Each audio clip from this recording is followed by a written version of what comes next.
രാജ്യത്തെ നടുക്കിയ പഹൽഗാം ഭീകരാക്രമണത്തിൽ കൊല്ലപ്പെട്ട ഇടപ്പള്ളി സ്വദേശി എൻ രാമചന്ദ്രന്റെ മൃതദേഹം അല്പസമയത്തിനകം കൊച്ചി നെടുമ്പാശ്ശേരി വിമാനത്താവളത്തിൽ എത്തിക്കും. കേന്ദ്രമന്ത്രി സുരേഷ് ഗോപി അടക്കമുള്ളവർ ഇവിടെ മൃതദേഹം ഏറ്റുവാങ്ങാനായി എത്തിച്ചേർന്നിട്ടുണ്ട്.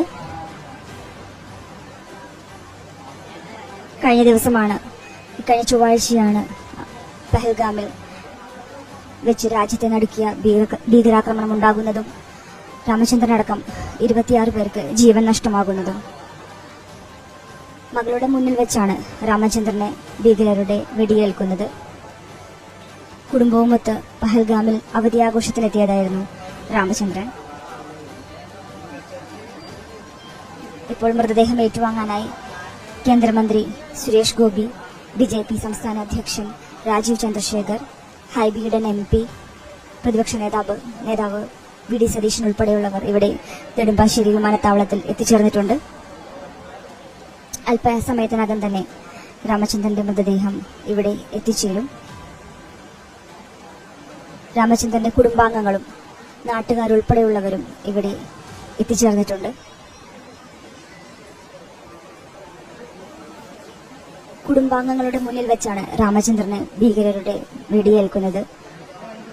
മകൾ ആരതിയും കുട്ടികൾക്കുമൊപ്പം കശ്മീരിൽ അവധിയാഘോഷത്തിലെത്തിയതായിരുന്നു രാമചന്ദ്രൻ. ദുബായിൽ സ്ഥിരതാമസമാക്കിയ ആരതിയും കുട്ടികളും വിഷു ആഘോഷത്തിനായി ഇടപ്പള്ളിയിലെ വീട്ടിലെത്തിയതായിരുന്നു. ഇവിടെ നിന്നാണ് ഇവർ കുടുംബവുമൊത്ത് കശ്മീരിലേക്ക് യാത്ര തിരിക്കുന്നത്. ആരതിക്ക് മുന്നിൽ വെച്ചാണ് രാമചന്ദ്രനെ ഭീകരർ വെടിവെച്ച് കൊല്ലുന്നത്.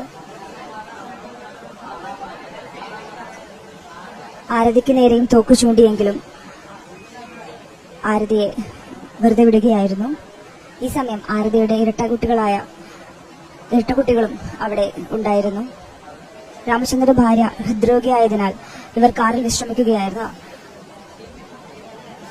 അതിനാൽ തന്നെ അവരും സുരക്ഷിതരായി.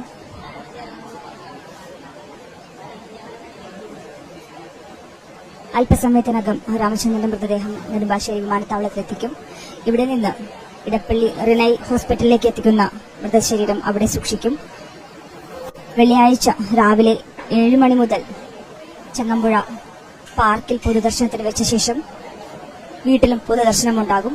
തുടർന്ന് 11:30 ചങ്ങമ്പുഴ ഇടപ്പള്ളി ശ്മശാനത്തിൽ രാമചന്ദ്രന്റെ സംസ്കാരം നടക്കും.